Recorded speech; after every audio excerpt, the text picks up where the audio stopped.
Bab 281, Hantu Kekuatan Beruang. Penerjemah, Chibi General Editor, Chibi General. Ketika Fang Yuan melangkah ke panggung pertempuran, semua pikiran acak terlempar keluar dari kepalanya. Dia dengan tenang mengamati lawan di depannya. Tang Xiong, tingginya 8 kaki, bahunya lebar, dan pinggangnya tebal. Hanya lengannya saja yang setebal paha Fang Yuan, saat dia berdiri di panggung tanpa pakaian atas atau sepatu. Dadanya dipenuhi bulu dada hitam, memancarkan aura liar dan tangguh. Bajingan kecil, kau membunuh adikku. Hari ini, aku akan mengirimmu untuk menemaninya di akhirat. Tang Xiong menatap Fang Yuan dengan mata merah, api kebencian terlihat jelas. Suhu di sekitarnya membakar seolah-olah itu adalah teriknya siang hari di bulan Juli atau Agustus. Tanahnya sangat panas, hitam dan merah bercampur menjadi medan lava. Ini adalah panggung pertempuran skala menengah. Hanya ada beberapa penonton sekitar puluhan, kebanyakan dari mereka datang untuk menyaksikan bagaimana Tang Xiong membalas dendam. Adapun Fang Yuan, ia mungkin telah memperoleh 2 kemenangan, tetapi itu masih belum cukup baginya untuk menjadi terkenal. Saudara-saudara Tang tumbuh dengan mengandalkan satu sama lain, sekarang Tang Qing telah meninggal dan hanya Tang Xiong yang tersisa. Hehe, aku menunggu untuk melihat bagaimana Tang Xiong menyiksa anak ini sampai mati. Siapa nama anak ini? Kurasa ia dipanggil Gu Yue Fang Zheng, seorang junior yang tidak terkenal. Anak ini terlalu ceroboh, ia benar-benar berani melanggar aturan yang tidak disebutkan dan membunuh 2 lawan pertamanya. Ia seharusnya seorang Gu Master Iblis yang baru saja memasuki kota. Sayangnya, anak muda tidak tahu bagaimana bersikap. Hari ini tidak akan datang jika ia menunjukkan belas kasihan. Penonton terus membicarakan pertandingan, tetapi tidak ada yang optimis tentang Fang Yuan. Wei yang menyamar dan menatap panggung pertempuran dengan tatapan membara. Tang Xiong juga menempuh jalur kekuatan, ia adalah ahli tahap puncak peringkat 2 tetapi dapat melepaskan kekuatan dengan kekuatan 3 beruang dan bahkan berhasil mencapai kota bagian dalam keempat. Ia adalah lawan yang kuat bagi Fang Yuan saat ini. Ding! Bunyi bel yang jelas menandakan dimulainya pertandingan. Tang Xiong meraung dan menyerang Fang Yuan seperti banteng liar. Tanah di arena pertarungan ini terbuat dari bebatuan lava berwarna merah tua. Fang Yuan bisa merasakan panas yang menyengat dari tanah meskipun dia mengenakan sepatu bot. Sementara Tang Xiong bertelanjang kaki, dia tidak mempedulikan panasnya. Tum tum tum, setiap kali kaki Tang Xiong menginjak tanah, akan menghasilkan suara yang keras dan dalam. Pada saat yang sama, setiap langkahnya menghancurkan bebatuan lava dan meninggalkan jejak yang dalam di tanah. Fang Yuan menyipitkan matanya, tatapannya setajam mata pisau. Dia merasa tenang meskipun Tang Xiong sedang agresif, sudut bibirnya melengkung membentuk senyum dingin saat dia menyerang Tang Xiong secara langsung. Apakah dia sudah gila? Dia berani menghadapi Tang Xiong secara langsung. Dia bisa saja memiliki kesempatan untuk bertahan hidup jika dia memperpanjang pertandingan, ini sama saja dengan menyerang menuju kehancurannya. Penonton menggelengkan kepala saat melihat pemandangan ini. Fang Yuan masih muda, tubuhnya bahkan tidak berotot seperti Tang Xiong. Adegan dia menyerang Tang Xiong seperti domba yang bertabrakan dengan lembu besar.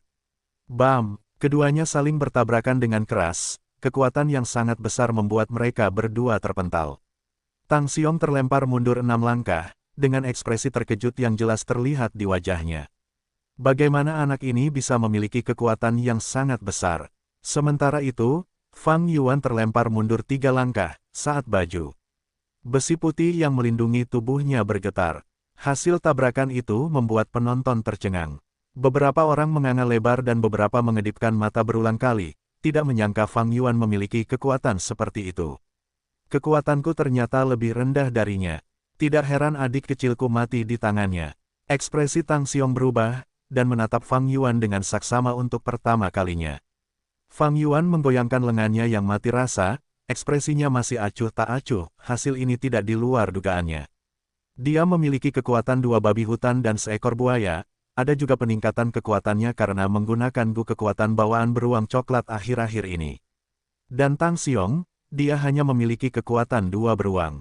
Gu beruang besar, Tang Xiong meraung, otot-otot di tubuhnya membesar secara nyata dan ukuran tubuhnya bertambah 1 kali lipat, dia untuk sementara mendapatkan kekuatan beruang. Gu telapak beruang, bola cahaya kuning menutupi telapak tangan dan telapak kakinya. Setelah cahaya itu menghilang, ukuran tangan dan kakinya bertambah lebih dari 3 kali lipat, berubah menjadi telapak beruang yang tebal dan besar. Wus! Dia melompat dengan kekuatan yang ganas, selanjutnya, dia melambaikan telapak tangan kanannya untuk menghantam Fang Yuan. Angin kencang yang dihasilkan dari gerakannya membuat pakaian Fang Yuan berkibar sebelum telapak tangan beruang itu mengenainya. Fang Yuan masih tenang, dia mengepalkan telapak tangan kirinya dan langsung menyerang telapak tangan beruang itu. Tinju dan telapak tangan saling beradu, menghasilkan suara teredam. Itu seri. Namun, segera setelah itu, lengan Tang Xiong menyapu secara horizontal dan telapak tangan lainnya juga menghantam. Fang Yuan menggunakan serangan terhadap serangan, bang bang bang, tinju dan telapak tangan saling beradu beberapa kali, angin menderu dari serangan mereka. Penonton menunjukkan ekspresi heran saat melihat Fang Yuan yang sama-sama tangguh saat menyerang Tang Xiong secara langsung. Anak muda ini punya beberapa keterampilan untuk bisa bertarung dengan Tang Xiong. Siapa namanya tadi? Ini orang yang tangguh, Tang Xiong dalam masalah. Beruang besar Gu memiliki batas waktu, dan begitu efeknya menghilang, dia akan dirugikan. Namun, tepat pada saat ini, raungan beruang yang ganas bergema di seluruh panggung pertempuran. Bayangan hantu beruang hitam muncul di belakang Tang Xiong, beruang itu membuka mulutnya yang berdarah dan meraung ke langit. Hantu binatang. Tang Xiong beruntung dan mampu melepaskan hantu binatang itu. Pukulan yang seharusnya sangat normal, sekarang memiliki kekuatan beruang. Fang Yuan tidak dapat menghindar tepat waktu dan buru-buru mengangkat lengannya untuk menangkisnya dengan kaku. Ledakan. Dengan ledakan besar, dia terlempar, baju besi putih di tubuhnya berkedip cepat sebelum meredup. Lengannya mati rasa dan tidak akan bisa digunakan untuk beberapa saat. Dia melakukan yang terbaik untuk menjaga keseimbangannya di udara, dia memutar pinggangnya dan mendarat di tanah dengan kedua kakinya. Saat dia mendarat, dia mengaktifkan kanopi Gu, baju besi putih itu muncul sekali lagi, tetapi kali ini tampak lemah dan transparan, pertahanannya telah berkurang banyak. Itu adalah hantu kekuatan beruang, Tang Xiong telah berkobar. Kekuatan beruang spesialis dalam memukul, wajar saja jika hantu kekuatan beruang muncul karena Tang Xiong sudah menyerang berkali-kali. Situasinya masih buntu, tetapi dengan hantu kekuatan beruang, momentum anak itu hancur. Tang Xiong memegang kendali sekarang. Petik 2. Menurut statistik sebelumnya, Tang Xiong dapat menggunakan hantu kekuatan beruang rata-rata 5 kali dalam setiap pertarungan. Jika anak itu tidak memiliki cara untuk mengatasinya, dia pasti akan dikalahkan. Di luar panggung pertempuran, penonton terus membuat keributan dengan komentar mereka. Munculnya hantu kekuatan beruang berarti pertempuran sebenarnya telah dimulai, dan itu membangkitkan semangat penonton. Saya memiliki kekuatan 2 babi hutan dan seekor buaya. Kekuatan babi hutan bagus dalam serangan menyerang dan kekuatan buaya bagus dalam serangan gigitan, tetapi saya belum memperoleh kekuatan beruang. Aku tidak bisa mengeluarkan hantu binatang buas itu dengan menggunakan tinju atau telapak tanganku, terlebih lagi Gu Kanopi tidak bagus dalam bertahan terhadap serangan jarak dekat, dan kemungkinan akan dihancurkan oleh 1 atau 2 serangan lagi dari hantu kekuatan beruang itu. Pikiran Fang Yuan berkelebat dan dia memutuskan untuk mengubah taktik pertempurannya. Melompati rumput. Dia berkehendak, dan rumput seperti pegas segera tumbuh dari telapak kakinya lalu menembus sepatu botnya. Tepat saat Tang Xiong menyerangnya, Fang Yuan menghentakkan kakinya ke tanah dan melompat jauh seperti seekor katak. Pada saat yang sama, telapak tangan kirinya menyapu ke arah Tang Xiong. Pedang bulan berwarna merah tua langsung melesat keluar dari telapak tangannya dan mengenai Tang Xiong, cahaya pertahanan di tubuhnya berkedip untuk beberapa saat. Gubulan darah mungkin tidak memiliki kekuatan ofensif yang tinggi, tetapi bagaimanapun juga, itu adalah Gu tingkat 3. Tang Xiong teralihkan sejenak sebelum dia menerkam Fang Yuan lagi. Fang Yuan menggunakan trik yang sama lagi, melemparkan pedang bulan merah tua dari jauh. Dia telah mengubah taktik pertempurannya dan tidak melibatkan Tang Xiong dalam pertempuran jarak dekat. Tang Xiong tidak punya pilihan selain menggunakan Gu gerakannya dan mengejar Fang Yuan. Fang Yuan terus menyerang dan mundur. Bukannya Tang Xiong tidak memiliki metode serangan jarak jauh, tetapi metode itu berkali-kali lebih lemah daripada kekuatan pertempuran jarak dekatnya dan tidak dapat mengancam Fang Yuan. Tang Xiong menggeram berulang kali dengan marah, dan mencoba memprovokasi Fang Yuan dengan mengumpatnya. Penonton juga membuat suara ejekan karena mereka ingin melihat pertempuran jarak dekat yang intens. Namun, bagaimana mungkin Fang Yuan bisa begitu mudah terprovokasi? Dia tidak memiliki satu set cacing gu yang lengkap dan belum menjadikan pertarungan jarak dekat sebagai keahliannya. Bahkan serangan jarak jauh pun diimprovisasinya dengan paksa. Waktu berlalu, kedua esensi purba mereka terus-menerus jatuh. Keunggulan Fang Yuan menjadi lebih jelas, dia memiliki esensi purba perak muda dari tahap awal peringkat 3, sementara Tang Xiong hanya memiliki bakat kelas B dan esensi purba baja merah. Meskipun Master Gu jalur kekuatan memiliki keunggulan dalam mengonsumsi esensi purba yang sangat sedikit, mereka tidak dapat bertahan selamanya. Pada saat gubulan darah Fang Yuan membuat 5 hingga 6 luka di tubuh Tang Xiong, yang terakhir tidak punya pilihan selain mengakui kekalahan karena Gu penyembuhnya tidak terlalu bagus dan darah terus mengalir keluar dari lukanya. Tunggu saja, suatu hari, aku akan menamparmu menjadi daging cincang. Tang Xiong menutupi lukanya dan berjalan keluar dari panggung. Dia datang dengan agresivitas iblis tetapi pergi dengan wajah pucat, langkahnya ringan dan lemah. Tidak disangka Tang Xiong dari kota bagian dalam keempat dikalahkan. Apa itu Gu? Ia bisa membentuk Moonblade merah darah dan darah terus mengalir keluar dari luka yang ditimbulkannya. Aku belum pernah melihat Gu seperti itu sebelumnya. Anak ini tidak bisa dianggap remeh, ia akan maju ke tahap pertempuran kota bagian dalam keempat dalam waktu dekat. Pemenang mengambil semuanya, sebagian besar penonton terfokus pada Fang Yuan. Fang Yuan menerima kemenangan ketiganya, dan menurut aturan, ia mengambil beruang besar Gu itu dari Tang Xiong. Ini adalah Gu paling berharga yang dimiliki Tang Xiong. Dengan hilangnya Gu ini, Tang Xiong hanya memiliki kekuatan 2 beruang, kekuatan tempurnya berkurang 30% dan tidak perlu khawatir tentangnya sekarang. Namun, Fang Yuan tidak senang. Gu legendaris itu tidak ada di batu bintang yang digunakan sebagai penyangga kaki, lalu di mana itu? Apakah ada sepotong batu lain yang digunakan sebagai penyangga kaki? Namun, ketika Fang Yuan kembali ke sarang perjudian, kaki meja itu sudah dipulihkan. Mungkin, itu bukan sarang perjudian itu. Fang Yuan dalam hati terguncang memikirkannya, batu bintang yang digunakan untuk menopang meja di zona perjudian batu, hanya sarang perjudian ini yang memenuhi kondisi ini. Tanpa Gu legendaris, aku tidak akan memiliki keuntungan apapun dalam menapaki jalur kekuatan. Jalur kekuatan telah berlaku sejak zaman kuno, tetapi sekarang hanya bayangan dari kejayaannya sebelumnya. Jika aku ingin menapaki jalur kekuatan tanpa Gu legendaris, paling tidak aku memerlukan warisan jalur kekuatan kuno. Sayangnya, aku hanya memiliki ingatan tentang 3 warisan jalur kekuatan kuno, yang satu berada di Laut Timur dan yang lainnya di Benua Tengah. Petik 2, yang ketiga berada di perbatasan selatan, tetapi telah diduduki dan dieksploitasi oleh klan Wu selama beberapa tahun sekarang. Sekarang setelah kuingat-ingat, bahkan permaisuri Wuji dari klan Wu menapaki jalur kekuatan. Dan karena warisan kuno ini, klan Wu mampu duduk di singgasana kekuatan nomor 1 perbatasan selatan. Tentu saja, singgasana ini hanya merujuk pada alam fana. Dewa abadi Gu peringkat 6 berada pada level yang melampaui yang biasa dan tidak dapat diperhitungkan dalam hal ini. Fang Yuan terus menyelidiki secara diam-diam selama 7 hingga 8 hari berikutnya tanpa hasil apapun. Hanya satu petunjuk yang tersisa sekarang, aku hanya bisa menyerah jika itu tidak berhasil. Fang Yuan berpikir, dia bukanlah orang yang akan membuang-buang waktu untuk masalah yang tidak dapat dipecahkan. Petunjuk terakhir ini adalah Li Ran, tokoh utama yang memperoleh Gu legendaris di kehidupan Fang Yuan sebelumnya bab 282, secercah inspirasi Gu. Penerjemah, Chibi General Editor, Chibi General.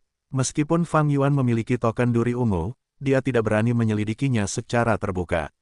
Namun dalam ingatannya, Li Ran juga berpartisipasi dalam tahap pertempuran. Setelah memperoleh Gu legendaris, dia menang dan menyapu bersih tahap pertempuran. Ini membuatnya lebih mudah. Fang Yuan masih memiliki tantangan wajib bulanan yang belum digunakan, jadi, dia datang ke area penerimaan rahasia menggunakannya. Ada 3 orang yang bernama Li Ran di antara mereka yang telah mendaftar. 2 laki-laki dan 1 perempuan. Menyingkirkan perempuan karena Li Ran adalah laki-laki dalam rumor. 2 yang tersisa, 1 adalah seorang pria tua berusia sekitar 60 tahun, sedikit terkenal. Dengan kultivasi peringkat 3, dia telah naik ke tahap pertempuran kota bagian dalam ketiga beberapa tahun yang lalu, tetapi tubuhnya semakin memburuk seiring berjalannya waktu, akhirnya jatuh kembali ke kota bagian dalam keempat. Ini jelas bukan Li Ran yang ingin ditemukan Fang Yuan, karena Li Ran dalam ingatannya memiliki kehidupan yang sulit. Yang lainnya adalah seorang pria parubaya, berusia lebih dari 50 tahun. Dengan kultivasi tingkat 2, dia telah tiba di kota Klansang selama sekitar 10 tahun, tetapi tetap berada di tahap pertempuran kota bagian dalam kelima. Dia suka berjudi, dan menjalani kehidupan yang sulit. Dia menikah dan melahirkan anak di kota Klansang, tetapi pasangan itu tidak akur dan berpisah. Fang Yuan menyelidiki secara diam-diam, dan menemukan bahwa orang ini adalah orang yang dia lihat di tempat perjudian. Membuntutinya selama beberapa hari, Fang Yuan menemukan bahwa Li Ran ini hidup dari hari ke hari. Terkadang, setelah makan hari ini, dia tidak mampu membeli makanan untuk hari berikutnya. Tetapi ini tidak berarti dia tidak memiliki kemampuan. Dia mengandalkan batu purba yang dia peroleh di tahap pertempuran kota bagian dalam kelima untuk bertahan hidup.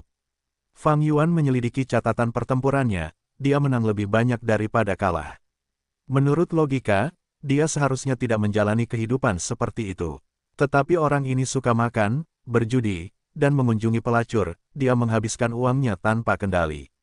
Untuk berjudi, dia bahkan akan menggunakan semua batu purba yang dimilikinya, sehingga selama setengah bulan ke depan, dia harus meminjam uang dari orang-orang, dan makan makanan semurah mungkin untuk bertahan hidup.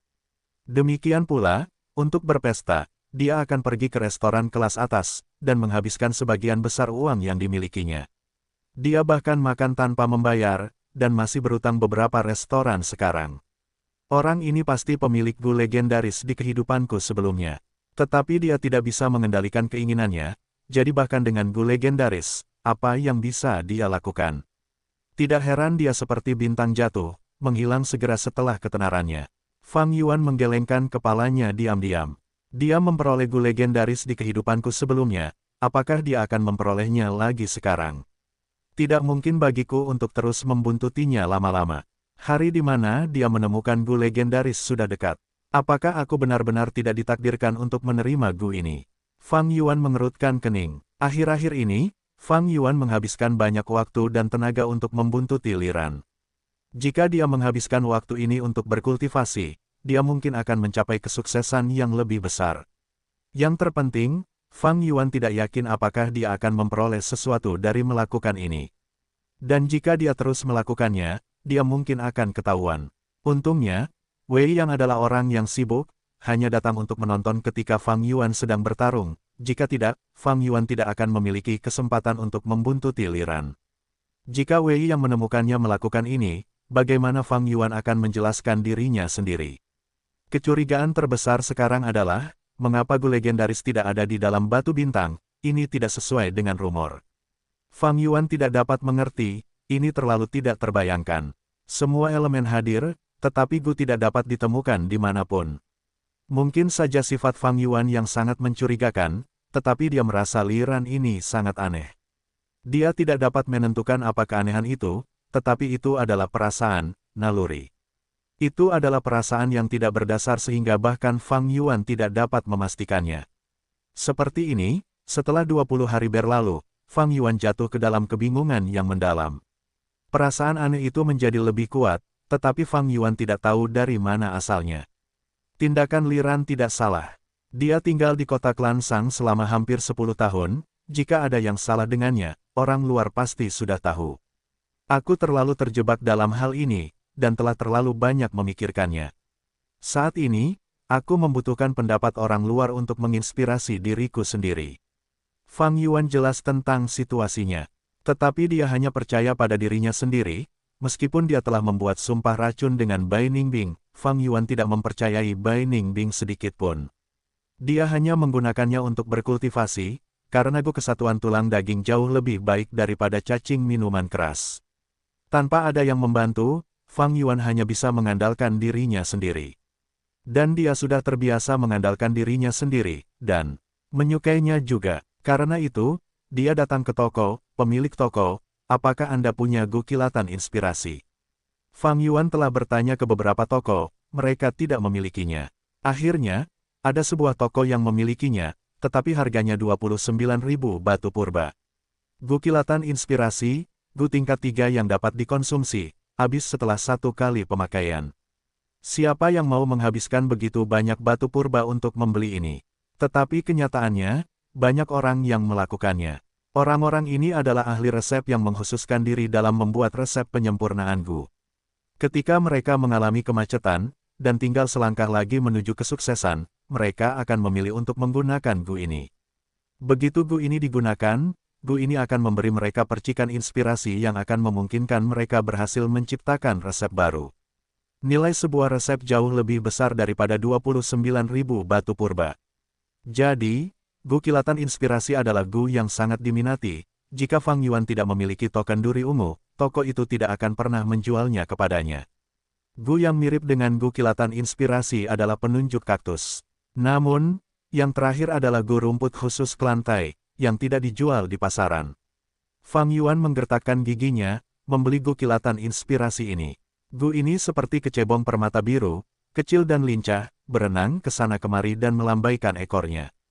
Fang Yuan mengaktifkan esensi purbanya, dan gu ini memasuki otaknya, berubah menjadi cahaya spiritual putih, dan seperti kilat, merobek lapisan misteri di kepala Fang Yuan. Mata Fang Yuan bersinar dengan cemerlang, akhirnya menyadari apa perasaan aneh itu.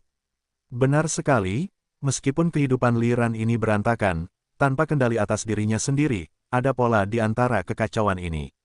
Dia pergi ke restoran 3 hari sekali, pergi ke tempat perjudian 2 kali setiap 7 hari, dan rumah bordil 5 hari sekali. Dan setiap 10 hari, dia akan pergi ke restoran bernama Fu Tai Siang He. Dari laporan yang berantakan itu, di bawah pengaruh kilasan inspirasi Gu, pola di dalamnya terungkap. Ini adalah bagian yang aneh. Jika seseorang benar-benar tidak terkendali dan tidak memikirkan apa yang harus dilakukan, hidupnya akan benar-benar berantakan. Bagaimana mungkin ia memiliki ritme yang begitu sempurna? 3 hari kemudian, di restoran Fu Tai Siang He, petugas tagihannya, Li Ran mengalihkan pandangan dari jendela, memanggil dengan keras. Sebentar, Tuan Li Ran, 5,5 batu purba tolong. Ini 6, tidak perlu uang kembalian. Li Ran melemparkan 6 batu purba. Terima kasih Tuan, jaga dirimu. Dun dun dun. Li Ran berjalan menuruni tangga, dan saat dia berjalan keluar dari restoran, ia berbelok ke sebuah gang dan perlahan menghilang di bawah bayangan. Di lantai bawah, Fang Yuan mengamati dengan diam, sebelum memanggil asisten toko, menunjuk ke kursi Li Ran. Pemandangan di sini mengerikan, aku ingin duduk di sana saja. Menurut pemahamannya, setiap kali Li Ran datang ke sini, ia akan duduk di kursi dekat jendela, itu memang aneh. Tidak masalah. Asisten toko itu tertawa, merupakan minat seorang pria untuk mengintip wanita cantik. Apa? Alis Fang Yuan terangkat. Bukankah pelanggan terhormat mencoba melihat bintang nomor 1 rumah bordil Qinyan, Nona An Yu? Hehe, kursi itu bisa langsung melihat ke dalam kamarnya. Jika Anda beruntung, Anda bahkan bisa melihat tubuhnya. Li Ran tadi, dia selalu duduk di sini untuk melihatnya. Dia selalu membuatku memesan tempat duduk seharga setengah batu purba. Asisten toko berkata dengan ekspresi mesum. Oh begitu, Fang Yuan menjawab singkat, duduk di kursi Li Ran. Melalui jendela, dia memang bisa melihat ke dalam rumah bordil. Rumah bordil Qinyan memiliki 8 lantai. Nona An Yu nomor 1 adalah Gu Master tingkat 2, memiliki kamar di lantai atas. Dia memiliki tubuh yang bagus, dan identitas Gu Masternya dapat membangkitkan hasrat menaklukkan pria. Rumor mengatakan dibutuhkan hampir 10.000 batu purba untuk mendapatkannya dalam semalam. Dengan kekayaan Li Ran, dia tidak mampu membelinya, tetapi apakah dia benar-benar di sini untuk mengintip Nona An Yu? Melihat caranya meninggalkan rumah bordil, dia bukanlah pria seperti itu. Fang Yuan melihat keluar, ada banyak restoran di sekitar rumah bordil Qinyan, mengapa dia memilih yang ini? Jika dia memiliki cacing Gu untuk meningkatkan penglihatannya, maka mungkin saja, tetapi Fang Yuan tahu dia tidak memiliki Gu seperti itu. Pada jarak ini, bahkan jika Lady An Yu ada di sana, dia hanya akan melihat gambar yang kabur. Ini adalah, tatapan Fang Yuan terkonsentrasi pada sebuah toko tahu di seberang jalan. Sepasang ibu dan anak sedang mengemasi kios mereka, siap untuk pulang. Fang Yuan mengenali mereka adalah istri dan anak Li Ran. Jangan bilang, motif sebenarnya adalah untuk melihat mereka. Fang Yuan tidak bisa menahan diri untuk tidak berpikir. Dia memejamkan mata, dan peta jalan muncul di kepalanya. Ada tempat yang lebih baik untuk mengintip Lady An Yu, tetapi untuk mengamati pasangan ibu dan anak ini adalah satu-satunya tempat. Jika dia benar-benar ingin melihat mereka, mengapa dia harus melakukannya secara diam-diam? Menurut temuanku, dia telah meninggalkan mereka bertahun-tahun yang lalu. Apakah dia merasa bersalah? Aneh, jika dia bersalah, dan ingin menunjukkan perhatiannya kepada mereka, dia bisa muncul di hadapan mereka secara langsung. Mengapa dia harus merahasiakannya? Tidak, mungkin dia terlalu malu untuk menghadapi mereka. Tetapi jika dia malu, mengapa dia tidak memulai lembaran baru? Ini benar-benar aneh, dia tampak kacau, dan tidak bisa menahan diri, tetapi hidupnya sebenarnya kacau balau. Ini jelas menunjukkan bahwa dia memiliki kendali yang baik atas dirinya sendiri. Mata Fang Yuan tampak menakutkan saat berbagai kemungkinan melintas di benaknya. Dia mengunyah makanan, tetapi tidak bisa merasakannya sama sekali. Dia merasa dirinya mendekati kebenaran, seperti orang buta di sebuah ruangan yang semakin dekat dengan pintu. Semua petunjuk dan kecurigaan berterbangan di kepalanya seperti tornado. Kecepatan berpikir seperti itu, menyebabkan tindakan makannya menjadi sangat lambat. Dia perlahan meletakkan sumpitnya, mengangkat gelas anggurnya, anggur di dalamnya berkilauan saat mengeluarkan aroma yang kuat. Tiba-tiba, pupil hitam Fang Yuan membesar. Gelas anggur terangkat setengah, dan lengannya tetap di udara, tidak bergerak seperti patung. Dalam benaknya, sambaran petir menyambar dan meledak. Jadi itu sebabnya, akhirnya aku mengerti. Dia berteriak dengan gembira di dalam hatinya, saat kecemerlangan besar melintas di matanya seperti kilat. Misteri yang melibatkan kehidupan terakhirnya dan kehidupan saat ini akhirnya terpecahkan, semua kecurigaan terangkat dan Fang Yuan menemukan jawaban yang diinginkannya. Pada saat yang sama, dia menemukan Gu legendaris yang hilang bab 283, mengerti.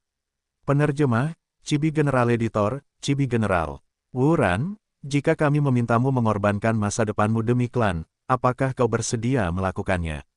Petik 2. Aku bersedia. ... Wuran, jika kami memintamu mengorbankan reputasimu demi klan, apakah kau bersedia melakukannya? Aku bersedia. ... Wuran, jika kami memintamu mengorbankan hidupmu demi klan, apakah kau bersedia melakukannya? Aku bersedia. ... Aku benar tentangmu, Wuran. Dari kakekmu, ayahmu, dan kemudian dirimu, kalian semua adalah rakyat klan Wu yang setia. Sekarang, klan punya misi untukmu. Misi ini mengharuskanmu mengorbankan masa depanmu, reputasimu, dan bahkan mungkin hidupmu. Tuan pemimpin klan, aku bersedia melakukannya demi klan. ... Dalam kegelapan, Wuran membuka matanya. Dia mengembuskan napas perlahan, duduk dari tempat tidurnya, bergumam, aku bermimpi lagi. Mimpi ini tidak palsu, tetapi berasal dari bagian terdalam ingatannya. Liran adalah nama samaran, nama aslinya adalah Wuran. Nama keluarga Wu memiliki arti penting di perbatasan selatan. Nama itu mewakili penguasa nomor 1 di perbatasan selatan, klan Wu. 11 tahun yang lalu, pemimpin klan Wu, Permaisuri Wuji, memberikan audiensi kepada Wuran dan menugaskannya misi rahasia. Berusaha mencapai level yang lebih tinggi di klan Sang. Untuk itu, ia mengubah namanya, dan menjelajahi hutan belantara selama 3 tahun sebelum menetap di kota klan Sang. Ia bersembunyi selama 8 tahun penuh. Sudah 8 tahun penuh. Sebagian besar anggota klan Wu sudah melupakanku sekarang ya. Wuran sudah meninggal, di dunia ini, hanya Liran yang tersisa. Liran mendesah dalam hatinya. Ia telah mengintai terlalu lama. Begitu lamanya hingga ia hampir lupa namanya sendiri. Di sini, ia mengenakan topeng, hidup selama 8 tahun, berpura-pura menjadi seorang libertin, seorang gumaster biasa dari tingkat sosial terendah. Bahkan kepada istri tercintanya, ia tidak mengatakan apapun. Selama periode ini, ia hanya pergi sekali setiap setengah tahun untuk menghubungi klan Wu. Itu selalu menjadi kontak sepihak, menyembunyikan semua jejak hingga batasnya. Sampai setahun yang lalu, agen itu memberitahunya bahwa klan akan menggunakannya. Kegembiraannya saat itu tidak dapat diungkapkan dengan kata-kata. Setelah 8 tahun, mereka akhirnya mengaktifkannya, semuanya akan berbeda sekarang. Seru Liran. Dia berkehendak, dan sebuah gu muncul dari penyimpanannya. Fosil ini berbentuk kubus, seperti batu bata yang bersinar dengan cahaya bintang di permukaannya. Ini adalah batu bintang. Jika Fang Yuan ada di sini, dia akan menemukan bahwa batu ini sangat mirip dengan batu yang digunakan sebagai penyangga kaki di tempat perjudian. Li Ran membelai fosil ini dengan lembut, sedikit mengernyit. Sebagai mata-mata, ia menghabiskan 10 tahun mengintai di kota, menciptakan latar belakang yang sempurna untuk dirinya sendiri. Itu pasti akan mendapatkan kepercayaan klan Sang. Namun kepercayaan saja tidak cukup, ia membutuhkan kemampuan yang melampaui manusia biasa, sehingga ia dapat mendominasi panggung pertempuran.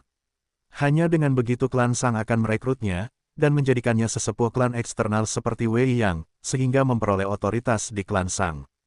Kemampuan ini harus muncul secara alami, dan tidak boleh terlalu tiba-tiba. Karena itu, pemimpin klan Wu, Permaisuri Wu Ji, memilih cacing Gu untuknya secara pribadi. Ini adalah Gu yang memiliki kisah legendaris. Diperoleh dari warisan jalur kekuatan kuno, itu adalah Gu yang hampir punah di dunia saat ini, itu sangat langka. Dengan Gu ini, Li Ran dapat bangkit dari tidurnya dan mendominasi panggung pertempuran. Mengenai metode memperoleh Gu ini, untuk menghindari kecurigaan, klan Wu telah membuat persiapan. Yaitu, berjudi itu mudah. Keberuntungan tidak dapat diprediksi, dan Gu kuno yang disegel dalam fosil adalah hal yang sangat normal. Master Gu Iblis Wei Senjing adalah bawahan Permaisuri Wu Ji. Membuat fosil palsu dari bahan bekas semudah membalikkan telapak tangan, tidak seorang pun akan mampu mengenalinya. Li Ran juga berusaha keras untuk memastikan orang-orang percaya bahwa ini adalah fosil dari tempat perjudian, dan bukan miliknya sendiri. Ia memilih batu perjudian yang digunakan sebagai penyangga kaki di tempat perjudian. Batu ini ada di sana selama bertahun-tahun, orang-orang berjalan-jalan dan tidak pernah menyadarinya. Li Ran telah berkomunikasi dengan klan Wu, meminta Wei Senjing untuk membuat batu bintang yang serupa. Kemudian dalam rencananya, ia akan menukar batu ini dengan batu bintang di tangannya tanpa seorang pun menyadarinya. Ia adalah seorang Master Gu, setelah mengamati selama setengah tahun, ia tahu kapan waktu yang tepat untuk menukar batu-batu itu tanpa seorang pun menyadarinya. Ketika ia akhirnya membuka batu bintang itu, seluruh tempat perjudian akan bersaksi untuknya, bahwa itu sepenuhnya karena keberuntungan. Setelah ia memperoleh Gu ini, ia akan membuka lembaran baru, dan memulai kisah tentang seorang anak yang hilang. Ia akan bangkit, menemukan istri dan anaknya, dan menjadi sesepuh klan eksternal dari klan Sang. Dia akan menyelesaikan misinya, dan membawa istri dan anaknya kembali ke klan Wu, tempat mereka seharusnya berada. Memikirkan istri dan putranya, Li Ran merasa sangat bersalah. Dia sangat mencintai istrinya, dia sangat baik, sangat berkemauan keras. Pada saat yang sama, sebagai seorang ayah, dia ingin memberikan semua yang baik di dunia ini kepada putranya. Dia hanya memanfaatkannya pada awalnya, tetapi seiring berjalannya waktu, hubungan mereka semakin dalam, dan dia tidak bisa berhenti mencintainya. Setelah putra mereka lahir, cintanya kepada mereka semakin tumbuh. Tetapi akhirnya, karena misi dan identitas rahasianya, dia harus meninggalkan mereka untuk sementara waktu. Kau pasti membenciku sekarang, aku sudah terlalu mengecewakanmu. Tapi tidak apa-apa, segera. Aku sudah dikerahkan, aku bisa membawakanmu kebahagiaan. Li Ran mengepalkan tangannya, matanya bersinar penuh tekad. Besok, ia akan pergi ke panggung pertempuran, dan terlibat dalam pertempuran. Keesokan harinya, ia akan membawa batu bintang ini ke tempat perjudian, dan melakukan pertunjukan yang mengubah hidupnya. Aku telah berencana untuk menggunakan batu itu sebagai kedok, tetapi hidup sulit diprediksi, seseorang benar-benar memilihnya. Si idiot itu memilih batu bintang kelas rongsokan. Tapi, besok, aku juga harus menjadi idiot. Li Ran tertawa, menyimpan batu bintang itu kembali ke gu penyimpanannya. Meskipun ada beberapa perubahan pada rencananya, itu masih baik-baik saja. Ia telah merencanakan kecelakaan kecil seperti itu. Ia berbaring sekali lagi, dan segera tertidur lelap. Kali ini, ia tidak bermimpi apapun. Pada hari kedua, ia merasa hebat, bersemangat, dan penuh harapan. Ia merasa seperti seorang turis yang berjalan di gua yang gelap. Setelah perjalanan panjang, akhirnya dia melihat cahaya di depan, pintu keluar gua. 8 tahun bertahan, semuanya akan menjadi begitu menakjubkan. Semuanya pasti akan menjadi sempurna. Dengan keyakinan seperti itu, dia tiba di panggung pertempuran. Dia telah mendapatkan informasi tentang lawan kali ini, seorang Gu Master tingkat puncak peringkat 2 yang sering terlihat di panggung pertempuran kota bagian dalam kelima, dia adalah wajah yang dikenalnya. Bahkan Gu Master yang paling lemah, jika mereka dapat berkeliaran di panggung pertempuran tanpa menyerah, mereka memiliki kemampuan untuk bertahan sendiri. Li Ran tidak memandang rendah lawannya, Gu Liran yang saat ini dimiliki cukup lemah dan tidak dianggap berkualitas tinggi. Dia harus menyembunyikan dirinya juga, tidak dapat bertarung dengan sengit. Dengan demikian, pertempuran ini bisa berjalan baik atau buruk. Memang, saat mereka bertarung, itu seperti yang diprediksi Li Ran. Dari penyelidikan hingga pertarungan, keduanya seimbang, dalam keadaan buntu. Medan perang hancur, dan beberapa penonton terkesiap melihat pemandangan itu. Tiba-tiba, mata Li Ran bersinar terang. Kesempatan, dia menemukan titik lemah lawannya, dan hendak menyerang. Tiba-tiba, hatinya sakit, dan tubuhnya menegang, serangan balik dari lawannya membuatnya terpental. Li Ran terluka parah, mengerang kesakitan. Tubuhnya terlempar lebih dari 10 langkah ke belakang, sampai dia menghentikan dirinya sendiri. Jejak darah jatuh dari mulutnya. Namun, tingkat keparahan lukanya setara dengan keterkejutan dan ketakutan di hatinya saat ini. Gu kuncup bungaku, Gu kuncup bungaku. Bagaimana bisa dia kehilangan koneksi denganku? Batu bintang ada di dalamnya. Pada saat yang sama, di kediaman Li Ran, tempat tidur terbalik, memperlihatkan kompartemen rahasia. Fang Yuan berdiri di sampingnya, memegang kuncup bunga Gu di tangannya. Gu ini adalah Gu tingkat 2, digunakan untuk menyimpan barang. Bentuknya seperti bunga, berwarna biru muda tetapi terbuat dari kristal, bersinar terang di bawah sinar matahari. Meskipun itu adalah Gu milik Li Ran, dengan aura Spring Autumn Cicada, Fang Yuan langsung memurnikannya. Pikiran Fang Yuan masuk ke dalam Gu, dan melihat banyak hal di dalamnya. Sekarung besar beras, beberapa kebutuhan sehari-hari, satu blok teh padat berkualitas buruk, 30 hingga 40 batu purba dan beberapa fosil. Ini dia. Jantung Fang Yuan bergetar, saat ia mengaktifkan esensi purbanya, dan cahaya hitam terbang keluar dari Gu kuncup bunga. Cahaya hitam itu mendarat di telapak tangan Fang Yuan, berubah menjadi batu bintang. Itu tampak sangat jelek, persegi dan menyerupai batu bata, hampir sama dengan batu penyangga kaki. Saat batu bintang itu muncul, seluruh dunia tampak terdiam. Pupil mata Fang Yuan membesar. Buk-buk, buk-buk, detak jantungnya bertambah cepat. Ia dapat mendengarnya dengan jelas. Termasuk rumah kumuh ini dan orang-orang yang berjalan di luar, lingkungan sekitar memudar, hanya Fang Yuan dan batu bintang yang tersisa. Dia memegang batu bintang yang berat itu, dan dia bisa merasakan permukaan batu yang dingin. Fang Yuan menatapnya dengan penuh semangat, pada saat yang sama, bibirnya melengkung saat dia tersenyum. Senyumnya melebar, sampai dia membuka mulutnya dan tertawa tanpa suara. Gu yang legendaris, akhirnya ada di tanganku. Dia berteriak dalam hatinya, seperti yang kuduga, Li Ran ini adalah mata-mata dari klan lain. Ketika aku berada di Gunung King Mao, aku menggunakan batu judi untuk menyembunyikan cacing minuman kerasku, dia melakukan hal yang sama. Tidak heran batu bintang itu kosong, rumor kehidupanku sebelumnya adalah bagian dari tindakannya. Hari ini, dia akan pergi ke panggung pertempuran untuk bertarung. Apakah dia menyembunyikan kekuatannya atau tidak? Menurut catatan sebelumnya, lawannya berada di level yang sama dengannya, itu akan menjadi pertarungan yang sulit. Batu bintang Gu legendaris itu sangat penting, akan sulit untuk bertarung jika dia membawanya.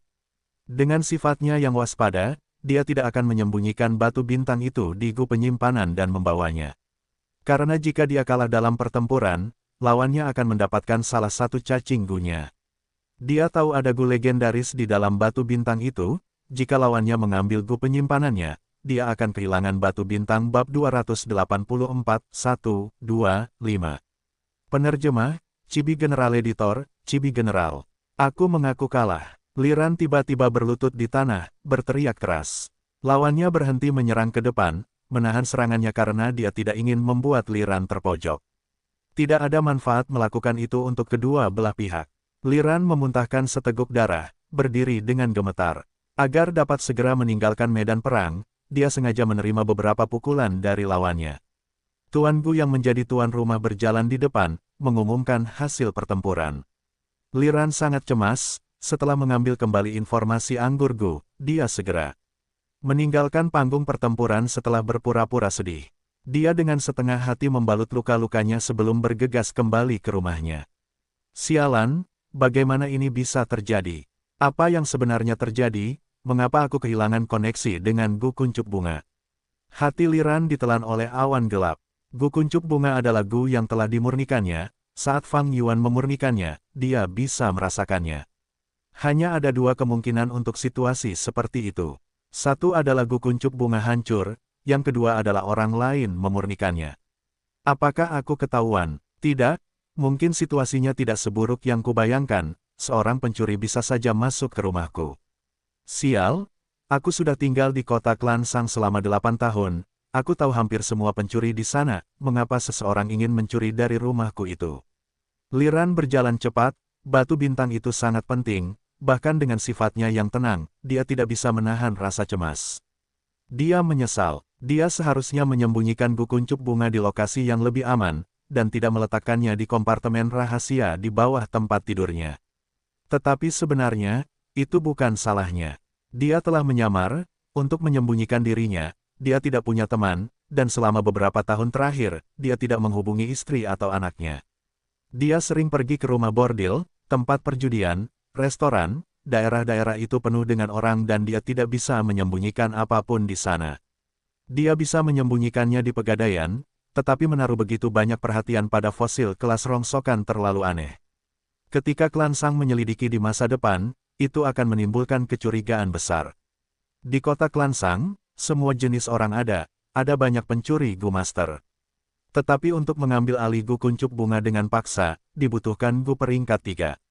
Masalahnya, mengapa ada Gu Master peringkat 3 yang ingin mencuri dari tempat kumuh seperti miliknya? Liran telah mengintai selama 8 tahun, begitu lama hingga dia hampir melupakan masa lalunya. Ketika dia menyembunyikan Gu Kuncup Bunga, dia sangat percaya diri tetapi sekarang kepercayaan dirinya berubah menjadi penyesalan dan menyalahkan diri sendiri. Semoga saja, situasinya masih bisa diselamatkan. Dia kembali ke rumahnya dengan perasaan tidak pasti, pintunya ditutup. Dia membukanya, dan melihat tempat itu berantakan. Itu pencuri. Tiba-tiba dia berpikir, bertemu pencuri tidaklah menakutkan, selama identitasnya tidak terbongkar, semuanya bisa diselamatkan.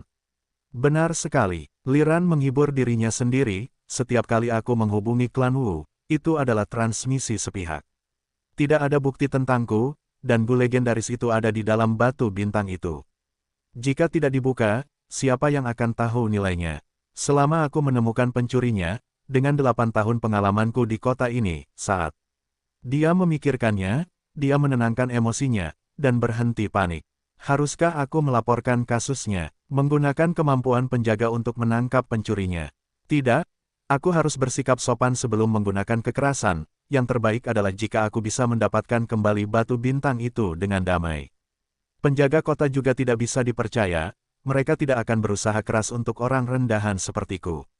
Mungkin aku harus menyewa seorang Master Gu Klantai. Pada titik ini, dia berkonsentrasi, dan menemukan sebuah Gu setelah membalik tempat tidurnya. Gu suara jantung. Gu ini tingkat 2, berwarna hijau dan hitam, seukuran ibu jari bayi. Bentuknya seperti cangkang keong, salah satu ujungnya besar sementara ujung lainnya kecil, dan memiliki tampilan spiral.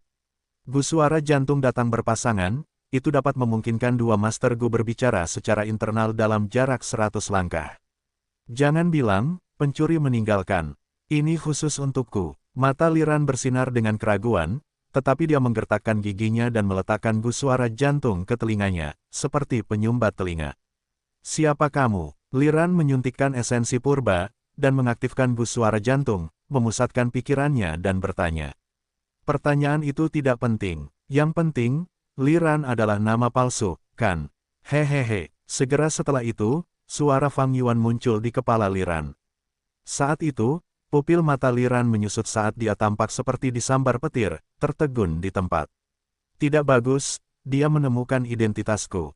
Liran sangat ketakutan. Situasinya telah menjadi yang terburuk.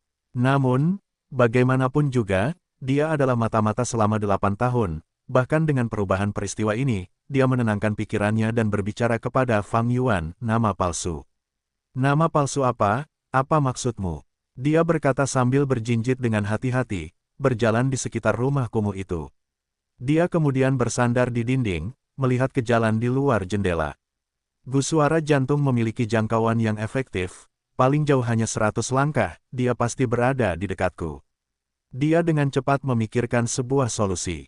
Untuk menggunakan suara jantung, seseorang harus berkonsentrasi untuk berbicara, pikiran biasa tidak akan tersampaikan. Namun, Fang Yuan sangat menyadari kondisi mentalnya, tertawa ringan, jangan repot-repot berpura-pura, Liran, aku bukan musuhmu, asalkan kamu mau bekerja sama, untuk mengungkapkan ketulusanku, kita bisa bertemu. Bertemu, Liran terkejut. Kemudian, suara Fang Yuan terngiang di kepalanya, sekarang, keluar dari kamarmu dan belok kiri di balik pintu. Kenapa aku harus mendengarkanmu? Liran berteriak dalam benaknya. Fang Yuan tertawa, jangan coba menguji seberapa banyak yang aku tahu, itu di luar imajinasimu. Aku akan menghitung sampai 5, pertimbangkan baik-baik. 1. Fang Yuan menghitung. Liran dengan cepat memikirkan situasinya. Meskipun kuncup bunga Gu ada di tangan pencuri, mereka tidak punya bukti bahwa dia adalah mata-mata klan Wu. Dia telah mengintai selama 8 tahun, bagaimana mungkin ada bukti? 2. Fang Yuan berbicara dengan santai. Jika saat ini, dia mendengarkan Fang Yuan, dan ketahuan oleh orang lain, itu akan menjadi bukti nyata bahwa dia adalah mata-mata. Tetapi jika dia tidak mendengarkan, apa yang terjadi pada batu bintang itu? 5. Fang Yuan terus menghitung. Pikiran Liran menjadi kacau, saat dia memarahi, sialan, apakah kamu bisa menghitung dengan benar? Hehehe, sepertinya kamu sudah membuat keputusan. Fang Yuan tertawa. Liran menarik napas dalam-dalam, tangannya mengepal erat, sambil menggertakkan gigi dan meninggalkan rumah. Ia berjalan keluar pintu, dan tiba di jalan yang ramai. Selanjutnya, ia berbelok ke kiri. Sekitar 50 langkah kemudian, suara Fang Yuan terdengar lagi, belok kanan, di persimpangan ketiga, belok kiri. Ia dapat melihat gerakanku, ia pasti berada di sampingku, tapi siapa? Liran memiliki penglihatan yang tajam, seperti elang yang menyapu kerumunan. Aku sarankan kau untuk tidak melihat sekeliling, itu bukan perilakumu yang biasa. Hehe, setelah 8 tahun, kau ingin semuanya sia-sia. Fang Yuan berkata dengan cepat. Sialan, Liran menggertakkan giginya hingga berderit. Ancaman Fang Yuan membuatnya menundukkan kepala sambil melihat ke depan. Mengikuti instruksi Fang Yuan, ia berbalik dan berjalan berputar-putar, sampai Fang Yuan menyuruhnya berhenti. Berbaliklah. Fang Yuan dengan cepat mengikuti, dalam penglihatanmu, seharusnya ada restoran, pergilah ke lantai 3, aku akan menunggu di sana. Liran melihat, dan jantungnya berdebar kencang. Restoran ini adalah restoran yang sering ia datangi, restoran Fu Tai Siang He. Jangan bilang, ia punya firasat buruk di hatinya. Pencuri itu menyimpan begitu banyak informasi tentang dirinya, rasanya seperti ia ditelanjangi di padang salju musim dingin. Ia memasuki restoran itu. Asisten toko yang dikenalnya menatapnya, dengan antusias memanggil, Tuan Liran, Anda di sini, silakan naik ke atas. Wajah muram Liran tersenyum tipis saat ia membawa kewaspadaannya yang maksimal dan menaiki tangga. Di tengah jalan, sebelum mencapai lantai 2, tunggu, Fang Yuan tiba-tiba berkata. Liran menghentikan gerakannya, bertanya, apa? Turunlah, dan keluar dari pintu. Fang Yuan memberi perintah. Liran mendengus, tidak punya pilihan selain pergi. Asisten toko itu menatapnya, merasa bingung, dan dengan cepat bertanya, ada apa, Tuan, apakah Anda tidak makan lagi? Liran melambaikan tangannya, memintanya untuk pergi, sambil berjalan keluar dari restoran. Di seberang Anda, ada toko yang menjual panekuk panggang, pergilah dan beli beberapa. Fang Yuan melanjutkan, mata Liran berkedut, tetapi dia mengikuti instruksi, membeli beberapa panekuk. Baiklah, sekarang kembali ke lantai 3 restoran. Fang Yuan berkata lagi, dahi Liran dipenuhi urat-urat saat dia memegang panekuk dan kembali ke restoran. Asisten toko melihatnya masuk lagi, menatapnya dengan aneh, Tuan Liran, jika Anda ingin membeli panekuk, panggil saja saya bisa membelinya untuk Anda. Enyahlah, Liran berteriak, membuat asisten toko itu takut saat dia menggigil dan berhenti berbicara. Dia sampai di lantai 3, dan berhenti setelah menaiki tangga. Teruskan, ambil 2 atau 3 langkah dan belok kiri, Anda akan melihat saya. Fang Yuan memberi instruksi. Liran mengikuti instruksi, sambil berjalan mengitari pilar, dan akhirnya melihat Fang Yuan, duduk di tempat biasanya. Kemudian, dia melihat Fang Yuan mengulurkan tangannya, mengundangnya ke tempat duduk. Pada saat yang sama, dia mendengar dalam benaknya, silakan duduk. Liran tidak berbicara, duduk dengan tenang di hadapan Fang Yuan, lalu menatapnya tanpa berkedip. Sebenarnya, penampilan muda Fang Yuan membuatnya sangat terkejut. Ketika mereka berbicara, Fang Yuan memegang erat kerah bajunya, tanpa sadar dia membayangkan Fang Yuan sebagai pria parubaya yang tidak bermoral, atau orang tua yang mengenakan topi, menyembunyikan wajahnya dalam kegelapan. Namun kenyataannya benar-benar sebaliknya. Suara dari suara hatiku akan selalu disetel, tidak dapat memastikan usia, tetapi dapat dengan mudah menentukan jenis kelamin. Jika dia tidak melihatnya dengan matanya sendiri, Liran tidak akan pernah mengira pria misterius itu begitu muda. Lampu jalan kota bagian dalam kelima melewati jendela dan menyinari wajah Fang Yuan. Meskipun dia memiliki tampilan yang polos, matanya sehitam tinta, seperti jurang, dalam dan misterius. Liran mengingat wajah Fang Yuan jauh di dalam hatinya. Meskipun ini adalah pertama kalinya mereka bertemu, dia bersumpah, dia tidak akan pernah melupakan penampilan Fang Yuan dalam kehidupan ini. Karena pemuda inilah semua rencananya digagalkan, dan dengan cara yang tidak berdaya. Bab 285, Upaya Habis-Habisan Gu. Penerjemah, Chibi General Editor, Chibi General. Di meja makan, hidangan dan anggur menghasilkan aroma yang luar biasa. Di meja-meja di sekitarnya, beberapa orang bermain permainan minum, beberapa membaca puisi, yang lain bermain-main, itu adalah suasana yang santai dan menyenangkan. Fang Yuan dan Liran duduk berhadapan, mereka tampak sangat damai, tetapi mereka diam-diam saling menilai. Itu adalah ketenangan sebelum badai. Liran memiliki niat membunuh yang dalam di hatinya, dan meskipun Fang Yuan tampak santai, dia juga waspada terhadap Liran. Siapa sebenarnya kamu? Liran bertanya menggunakan suara hatiku. Sudah kubilang sebelumnya, itu tidak penting. Berikan panekuknya padaku. Bagian pertama diucapkan dalam hati, sementara kalimat kedua diucapkan menggunakan mulutnya. Liran tertegun, sebelum mendorong kantong kertas ke arah Fang Yuan. Fang Yuan membuka kantong itu, mengeluarkan panekuk dan menggigitnya, mengangguk, sekarang ini adalah rasa yang aku inginkan, aku minta maaf atas masalah ini. Selanjutnya, dia menggunakan suara hatiku, tahukah kamu, aku membuntuti kamu selama beberapa hari di bawah restoran ini, aku lapar dan membeli panekuk, dan ternyata sangat lezat, mau mencoba. Liran tidak berminat untuk mencoba panekuk itu. Dia mendengus dalam hatinya, bertanya, apakah kamu tidak takut aku akan meracuninya? Namun di permukaan, dia tersenyum dan berkata, itu bukan masalah besar, tidak masalah sama sekali. Jangan lupa kita memiliki hubungan yang hebat. Hehehe, Fang Yuan tertawa terbahak-bahak, menatap Liran dengan makna yang dalam, menyampaikan dalam benaknya, kamu pikir aku tidak tahu apa Gu yang kamu miliki. Liran tersenyum lebih cerah, tetapi hatinya hancur. Dia mencoba mengingatkanku. Itu benar, musuh bersembunyi dalam bayang-bayang sementara aku di luar sana. Aku bahkan tidak merasakan dia membuntutiku beberapa hari ini. Dia seharusnya sudah tahu semua tentangku. Jika aku melawannya sekarang, peluang keberhasilannya rendah, jadi dia menggunakan panekuk ini untuk memperingatkanku. Fang Yuan melihat Liran terdiam, matanya bergerak-gerak, dan tahu peringatan itu berhasil, jadi dia mengeluarkan batu bintang itu. Tatapan Liran tertarik, tetapi batu itu segera diambil.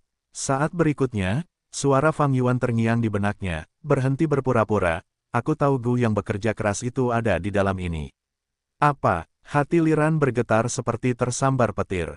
Meskipun dia aktor yang bagus, ekspresinya berubah menunjukkan kebingungan dan ketakutan.